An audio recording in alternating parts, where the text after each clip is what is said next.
Oh, it's been a little while since I've posted anything. And the regular disclaimer, as always, is I am not an expert. Just a guy who loves this stuff and I'm learning. As I learn, I try to share it if I can. Because who knows who else is trying to learn and start building this stuff. So, this is information that I got. This is about a keying circuit for an amplifier, for an RF amplifier. I got this information from Mr. Gatekeeper. You can find him on YouTube. This is literally a copy of the drawing that he put out there. So, as you can see, you're going to need an electrolytic cap. I'm using one at 47 UF. You're going to need a 2N2222 transistor. You're going to need a diode. I'm using the 1N4148. You're going to need a disc cap, 10 to 15 PF. The one I'm using is 10, so that's just what I have. So I'm just going to put this together on video, show you how I do it. And again, as always, I'm not an expert, so the things I'm doing might not be perfect, but I'm going to do it the best I can for the video. And I'm working with a cell phone stand, so the video might be a little bit iffy, but hopefully it's enough for somebody to learn something from. So let's see.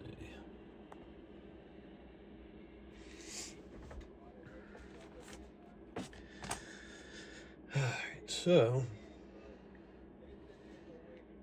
this is the 2N222 diode, 2222 diode.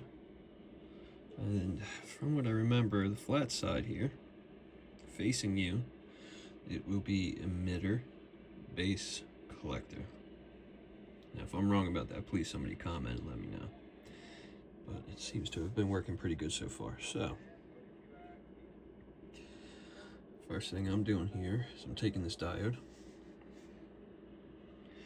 Just a tiny little glass diode there. And you want the stripe to be going like that. You want that to be from the emitter to the base stripe on the base side. So I'm going to twist this together and then we'll go on to the next step.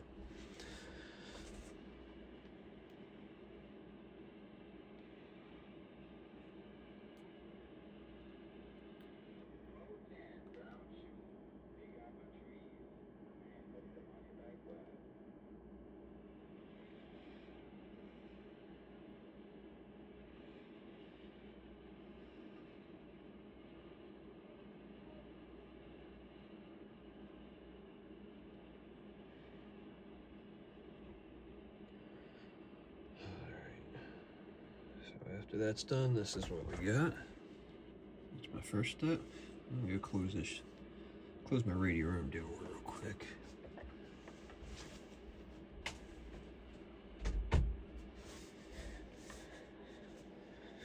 My fiance just dug up some stuff from her father's house that she hasn't seen in a while, so she's having a good time out there going through it and talking to her sister-in-law, to my sister-in-law, so, or both of our sister-in-law, I guess you say.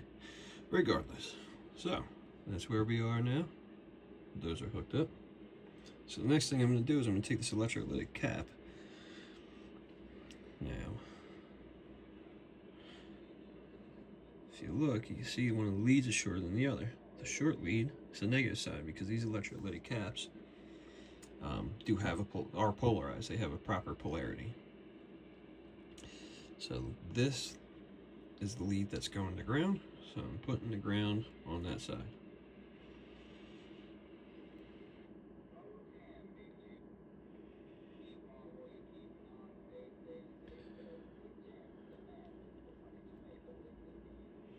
This is the fun part about this, is trying to get everything to stay where you need it while you're trying to twist it together.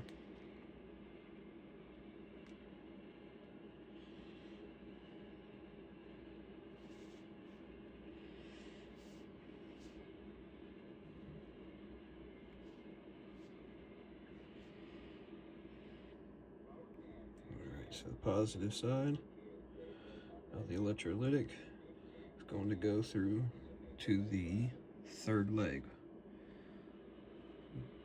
That is your collector. The other side, the negative side, is going to go to the emitter, which is the very furthest left leg here.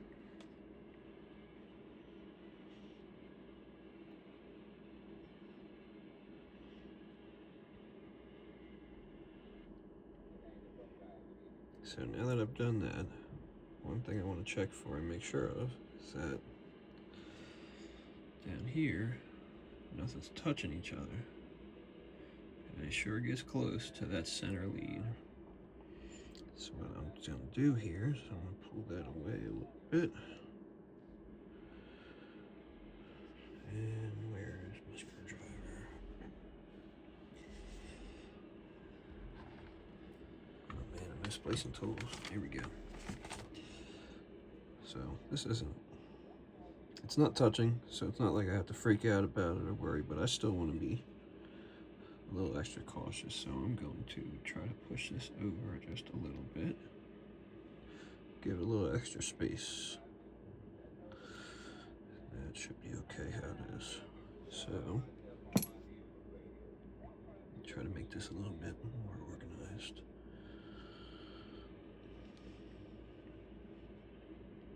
And one thing I found out through trial and error here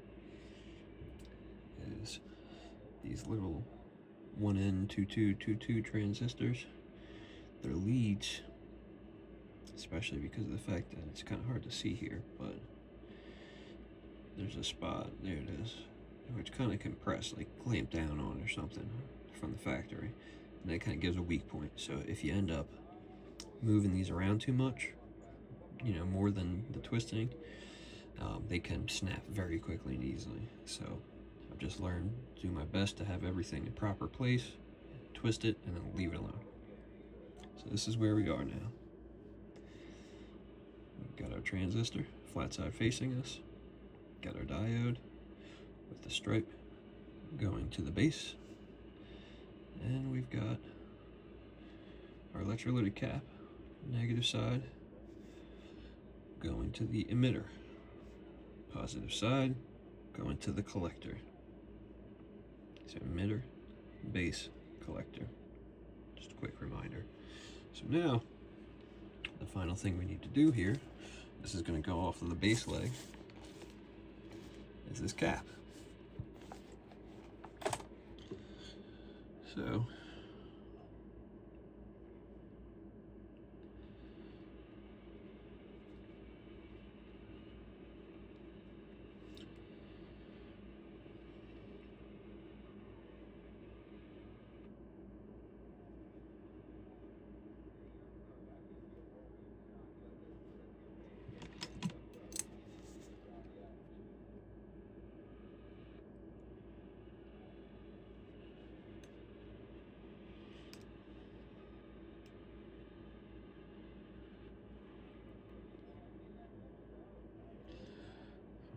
that's on there pretty good.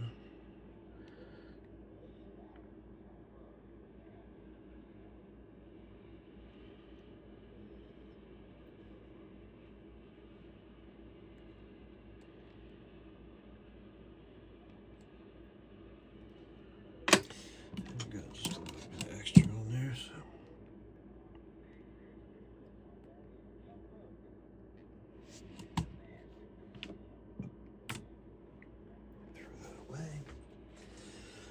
Okay, so this is where we are now. Pretty much there. So, emitter base collector. See, I've added this 10 puff cap right here to the base. So, this is pretty much complete. What I'm gonna do next here is I'm gonna grab my soldering iron, and I'm going to tin everywhere that I twisted wires together, so that way they don't start moving or trying to come apart while we're adding this into the circuit.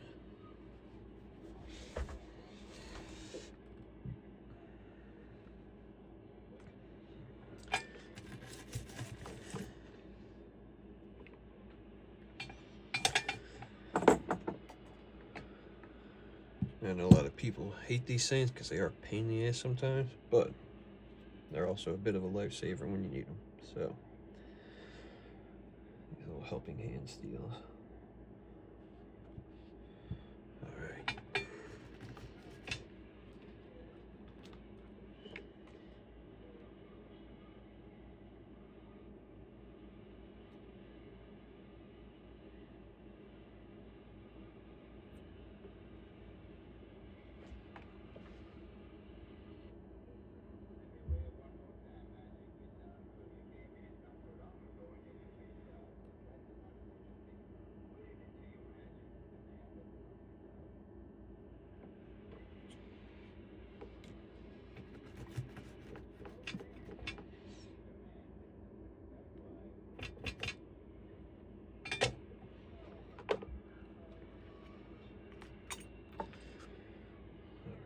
So, put this little guy away real quick.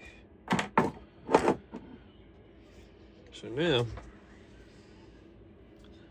still got the same thing as before, but now all of our leads are tin, so I can move it around. Again, you don't want to tweak this too much or else you'll break the legs, but nothing's coming loose. So, just remove this little bit of excess from the two legs here.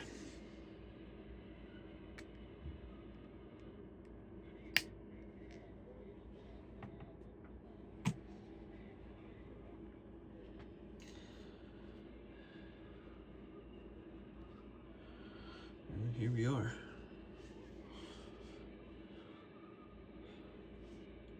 That's what we got. So, what happens is when you put this into the circuit, the emitter, which is the left side one here, or right side. I'm doing this whole thing upside down, aren't I? Anyway, the emitter, this guy, that's going to go to ground. That's going to get soldered down to the phenolic board, the copper-clad phenolic board. This side, right here, is going to go to the ground side of the relay. And then you're going to tap this in either on the relay, where the incoming RF goes, or you can tap it in right on the back of the SO239 connector for the input. Right where you put your wire in, your incoming wire, and you can put this in right there with it. Should work just fine. That's what I got. Thanks for watching.